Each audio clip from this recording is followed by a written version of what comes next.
আর নয় শব্দ দূষণ, চাই সুস্থ জীবন। এটাই হচ্ছে আমাদের এবারের মূল স্লোগান। ড্রাইভাররাই কিন্তু বেশি ক্ষতিগ্রস্ত হচ্ছে, কারণ হর্নটা বেশি কাছে তাদের, তারাই কিন্তু প্রতিনিয়ত বেশি ক্ষতি হচ্ছে। মূলত হচ্ছে শব্দ দূষণটা প্রতিনিয়ত বেড়েই চলছে, কিন্তু সাধারণ মানুষ এটার বিষয়ে আসলে কোনোভাবেই কোনো পদক্ষেপ নিচ্ছে না, বা তারা নিজেরা প্রতিনিয়ত এই ভুলটা করেই যাচ্ছে। তো এই জন্য মূলত মানুষ যেন শব্দ দূষণের প্রতি সচেতন হয় এবং শব্দ দূষণের বিষয়টা কমিয়ে আনে, এই জন্যই আমাদের এই ক্যাম্পেইন।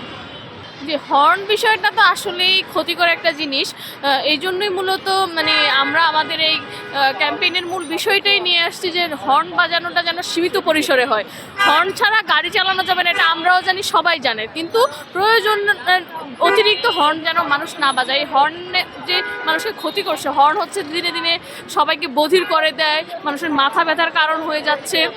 উন্নত হচ্ছে বেশি ফোকাস করতেছি আমরা হচ্ছে ড্রাইভারদেরকে, তারা হচ্ছে যদি প্রয়োজনের বেশি পরিমাণে হর্ন না বাজায়, তারা নিজেরাও ভালো থাকতেছে, আশেপাশের মানুষদেরকেও ভালো রাখতেছে। হ্যাঁ, এটা তো আমাদের সবার জন্য অনেক বেশি ক্ষতিকর, বিশেষ করে তারা ড্রাইভাররাই কিন্তু বেশি ক্ষতিগ্রস্ত হচ্ছে, কারণ হর্নটা বেশি কাছে তাদের, তারাই কিন্তু প্রতিনিয়ত বেশি ক্ষতি হচ্ছে।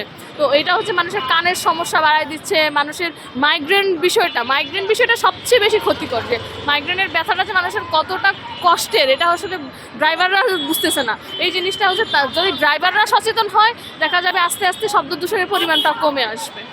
সরকারের বিষয়টা বলতেছি না, এই বন পরিবেশ মন্ত্রণালয়, এটা তো সরকারেরই একটা মন্ত্রণালয়, তাদের কাজটাই আমরা মূলত ভলেন্টিয়ার হিসাবে করছি, একটা মন্ত্রণালয়ের আন্ডারে আমরা ভলেন্টিয়ারিং করছি।